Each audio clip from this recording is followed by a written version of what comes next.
जय श्री राम दोस्तों। कैसे हो आप सभी? क्या आपने कभी सोचा है कि जब हमारे प्रियजन इस संसार से विदा हो जाते हैं, तब भी उनका रिश्ता हमारे साथ क्यों बना रहता है?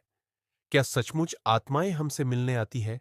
और क्या सचमुच कुछ दिन ऐसे होते हैं जब पितर धरती पर उतरकर अपने वंशजों का इंतजार करते हैं? यही रहस्य छिपा है पितृपक्ष में। बहुत समय पहले गरुड़ जी ने भगवान विष्णु से यही प्रश्न किया था। प्रभु, मृत्यु के बाद आत्मा कहाँ जाती है और पितरों को तर्पण और श्राद्ध की आवश्यकता क्यों होती है? तो भगवान विष्णु ने कहा, हे गरुड़, जब आत्मा शरीर छोड़ती है तो वह पितृलोक की ओर जाती है, परंतु वहां उसकी तृप्ति तभी होती है जब पृथ्वी पर उसके वंशज श्रद्धा से अन्न, जल और तर्पण अर्पित करते हैं। हर वर्ष जब सूर्य कन्या राशि में प्रवेश करता है, तब पितृलोक का द्वार खुलता है और पितर धरती पर आते हैं। यह समय कहलाता है पितृपक्ष। कहा जाता है, एक बार एक ब्राह्मण ने अपने पूर्वजों का श्राद्ध नहीं किया। रात को उसके पिता स्वप्न में आए और बोले, बेटा, हमें अन्न और जल की तृष्णा है, लेकिन तुमने हमें याद ही नहीं किया। तुम्हारे इस भूल के कारण हम असंतोष में हैं।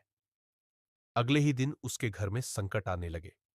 वह महर्षि अगस्त्य के पास पहुंचा और उपाय पूछा। महर्षि ने कहा, पितृपक्ष में श्राद्ध और तर्पण करो, तुम्हारे पितर प्रसन्न हो जाएंगे। उसने वैसा ही किया और उसके बाद उसके घर में सुख समृद्धि लौट आई। गरुड़ पुराण में कहा गया है कि पितरों के लिए दिया गया तर्पण अमृत के समान उन्हें प्राप्त होता है।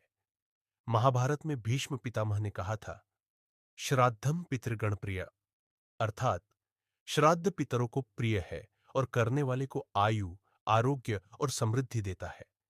मनुस्मृति में श्राद्ध को पितृ ऋण से मुक्ति का उपाय बताया गया है। इसलिए भाइयों और बहनों, पितृपक्ष केवल एक धार्मिक अनुष्ठान नहीं है, यह हमारी आत्मा को हमारी जड़ों से जोड़ने का अवसर है। जब हम अपने पितरों को स्मरण करते हैं, तो उनकी आत्मा तृप्त होती है और हमें आशीर्वाद देती है। याद रखिए, पितर तृप्त होंगे, तभी संतति संपन्न होगी। यही है पितृपक्ष का असली महत्व। वीडियो अच्छी लगी हो तो सिर्फ एक लाइक करिए और रहस्यमयी वीडियोस के लिए चैनल को सब्सक्राइब करिए। और कृपया कमेंट्स में बताइए, आप इनमें से कितने रहस्य जानते थे?